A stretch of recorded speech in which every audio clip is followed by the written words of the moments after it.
ಸ್ನೇಹಿತರೆ, ಈ ಸಂಕ್ಷಿಪ್ತ ವಿಡಿಯೋ ವಿಷಯ 2024-25 ಕೇಂದ್ರ ಬಜೆಟ್ನಲ್ಲಿನ ಅತಿ ಪ್ರಮುಖ ತೆರಿಗೆಗಳ ಮಾಹಿತಿಯಾಗಿದೆ. ಸ್ನೇಹಿತರೆ, ಫೈನಾನ್ಸ್ ಇನ್ಫೋ ಕನ್ನಡಕ್ಕೆ ಸ್ವಾಗತ. ಈ ಚಾನಲ್ನಲ್ಲಿ ವಿಡಿಯೋ ಅಪ್ಲೋಡ್ ಮಾಡಿದ ಕೂಡಲೇ ನಿಮಗೆ ಸೂಚನೆ ಬರಲು ದಯವಿಟ್ಟು ಸಬ್ಸ್ಕ್ರೈಬ್ ಆಗಿರಿ, ಬೆಲ್ ಬಟನ್ ಒತ್ತಿರಿ, ಶೇರ್ ಲೈಕ್ ಮಾಡಿರೋದು ಮನವಿ. ಈ ಚಾನಲ್ನಲ್ಲಿ ಹಣಕಾಸು ವಿಷಯ, ಆರ್ಥಿಕತೆಗಳಿಗೆ ಸಂಬಂಧಿಸಿದ ಮಾಹಿತಿ ಇವೆ. ಇದು ನಿಮ್ಮ ವ್ಯಾಸಂಗಕ್ಕೂ ನೆರವಾಗುವಂತೆ ಸಂಕ್ಷಿಪ್ತವಾಗಿ ಸರಳವಾಗಿ ಕನ್ನಡದಲ್ಲಿ ವಿವರಿಸಲಾಗುವುದು. ಪ್ರತಿ ಬಾರಿಯೂ ಕೇಂದ್ರದ ಬಜೆಟ್ ಮಂಡನೆಯಾದೊಡನೆಯೇ ಯಾವ ವಲಯದ ತೆರಿಗೆಗಳಲ್ಲಿ ಏನೇನು ಬದಲಾವಣೆ ಆಗಿದೆ, ಎಷ್ಟೆಷ್ಟು ತೆರಿಗೆ ವಿಧಿಸಲಾಗಿದೆ ಎಂಬುವೇ ಮೊದಲಾದ ಕುತೂಹಲ ಹಲವರಿಗೆ ಸಾಮಾನ್ಯ.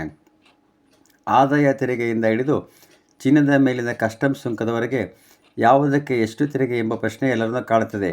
ಏಕೆಂದರೆ ದುಡಿಯುವವರಾಗಿದ್ದರೆ, ತೆರಿಗೆ ವ್ಯಾಪ್ತಿಗೆ ಬರುವವರಾಗಿದ್ದರೆ ತಾವು ಗಳಿಸಿದ್ದಕ್ಕೆ ಎಷ್ಟು ತೆರಿಗೆ ಕಟ್ಟಬೇಕು, ಈ ಬಾರಿಯ ಸ್ಲ್ಯಾಬ್ ಎಷ್ಟು ನಿಗದಿಯಾಗಿದೆ ಎಂಬ ಪ್ರಶ್ನೆ ಕಾಡುತ್ತದೆ. ಇದೇ ವೇಳೆ ಮುಖ್ಯವಾಗಿ ಗೃಹಿಣಿಯರು ಥಟ್ಟನೆ ಚಿನ್ನದ ಮೇಲಿನ ಕಸ್ಟಮ್ಸ್ ತೆರಿಗೆ ಎಷ್ಟು ನಿಗದಿಯಾಗಿದೆ, ಈ ಬಳಿಕ ತಾವು ಅಲ್ಪ ಪ್ರಮಾಣದಲ್ಲಿ ಆದರೂ ಚಿನ್ನ ಖರೀದಿ ಸಾಧ್ಯವೇ ಎಂದು ಆಲೋಚಿಸುತ್ತಿರುತ್ತಾರೆ. ಇನ್ನಿತರ ವಲಯಗಳ ಮೇಲಿನ ತೆರಿಗೆ ಬಗ್ಗೆಯೂ ಹಲವರು ಕುತೂಹಲದಿಂದ ಮಾಹಿತಿಗೆ ಕಾಯುತ್ತಿರುತ್ತಾರೆ. ಹೀಗಾಗಿ 2024-25 ಕೇಂದ್ರ ಬಜೆಟ್ನಲ್ಲಿನ ತೆರಿಗೆಗಳಿಗೆ ಸಂಬಂಧಿಸಿದ ಮುಖ್ಯಾಂಶಗಳನ್ನು ಸಂಕ್ಷಿಪ್ತ ಹಾಗೂ ಸರಳವಾಗಿ ವಿವರಿಸುತ್ತೇನೆ. ಕುತೂಹಲದಿಂದ ಕೊನೆಯವರೆಗೂ ವೀಕ್ಷಿಸಿ. ಇದುವರೆಗೂ ಸಬ್ಸ್ಕ್ರೈಬ್ ಆಗಿರದಿದ್ದರೆ ಕೂಡಲೇ ಆಗಿರಿ. ಇನ್ನು ಆದಾಯ ತೆರಿಗೆಯಲ್ಲಿನ ಸದ್ಯದ ನಿಗದಿಯನ್ನು ಇಲ್ಲಿ ಮೊದಲು ತಿಳಿಯೋಣ. ಅದರಂತೆ ಹೊಸ ತೆರಿಗೆ ಪದ್ಧತಿಯನ್ನು ಈ ಬಾರಿ ಸರಳೀಕರಿಸಿದ್ದು, ಅದರಂತೆ 3 ಲಕ್ಷದವರೆಗಿನ ಆದಾಯಕ್ಕೆ ಯಾವುದೇ ತೆರಿಗೆ ಇಲ್ಲ. 3 ರಿಂದ 7 ಲಕ್ಷದವರೆಗೆ ಶೇಕಡ 5, 7 ರಿಂದ 10 ಲಕ್ಷದವರೆಗೆ ಶೇಕಡ 10, 10 ರಿಂದ 12 ಲಕ್ಷದವರೆಗೆ ಶೇಕಡ 15, 12 ರಿಂದ 15 ಲಕ್ಷದವರೆಗೆ ಶೇಕಡ 20 ಹಾಗೂ 15 ಲಕ್ಷ ಮೇಲ್ಪಟ್ಟಲ್ಲಿ ಶೇಕಡ 30 ತೆರಿಗೆ ಪಾವತಿಸಬೇಕಾಗುತ್ತದೆ. ಇದೇ ವೇಳೆ ವೇತನ ಪಡೆಯುವವರಿಗಾಗಿನ ಸ್ಟ್ಯಾಂಡರ್ಡ್ ಡಿಡಕ್ಷನ್ 50,000ರಿಂದ 75,000ಕ್ಕೆ ಏರಿಸಲಾಗಿದೆ. ಜೊತೆಗೆ ಕೌಟುಂಬಿಕ ಪಿಂಚಣಿದಾರರಿಗೆ ಮೊದಲು ಇದ್ದ ಕಡಿತದ ಮಿತಿಯನ್ನು 15,000ರಿಂದ 25,000ಕ್ಕೆ ಏರಿಸಲಾಗಿದೆ. ಇದೇ ವೇಳೆ ಕಸ್ಟಮ್ಸ್ ಶುಲ್ಕದಲ್ಲಿಯೂ ಬದಲಾವಣೆ ಮಾಡಲಾಗಿದ್ದು, ಇನ್ನೂ 3 ಕ್ಯಾನ್ಸರ್ ಔಷಧಿಗಳನ್ನು ತೆರಿಗೆಯಿಂದ ಪೂರ್ಣ ಹೊರಗಿಡಲಾಗಿದೆ.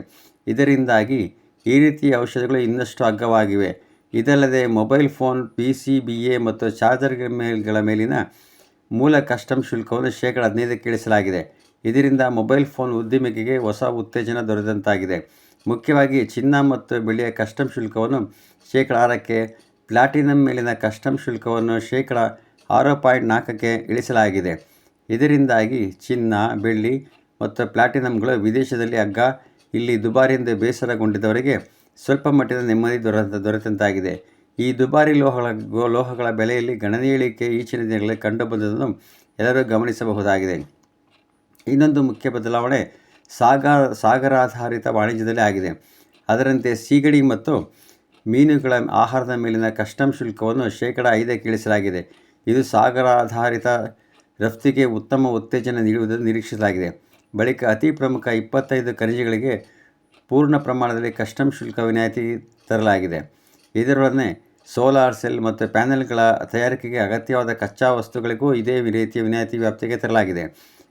ಈ ರೀತಿ ಜನಸಾಮಾನ್ಯರಿಗೆ, ವಾಣಿಜ್ಯ ಅರ್ಥಶಾಸ್ತ್ರ ವಿದ್ಯಾರ್ಥಿಗಳು, ವೃತ್ತಿಪರರಿಗೆ ಅಗತ್ಯವಾದ ಮಾಹಿತಿಯನ್ನು ಇಲ್ಲಿ ಸಂಕ್ಷಿಪ್ತವಾಗಿ ನೀಡಲು ಯತ್ನಿಸಿದ್ದೇನೆ. ದಯವಿಟ್ಟು ಈ ರೀತಿಯ ಇನ್ನಷ್ಟು ವಿಡಿಯೋಗಳು ಕೂಡಲೇ ನಿಮ್ಮ ಗಮನಕ್ಕೆ ಬರಲು ಸಬ್ಸ್ಕ್ರೈಬ್ ಆಗಿರಿ, ಬೆಲ್ ಬಟನ್ ಒತ್ತಿರಿ. ಈಗಾಗಲೇ ಈ ಚಾನಲಲ್ಲಿ ಅಪ್ಲೋಡ್ ಮಾಡಿರುವ ಇದೇ ರೀತಿಯ ವಿಡಿಯೋ ವೀಕ್ಷಿಸೋದನ್ನು ಮರೆಯಬೇಡಿ. ಧನ್ಯವಾದಗಳು.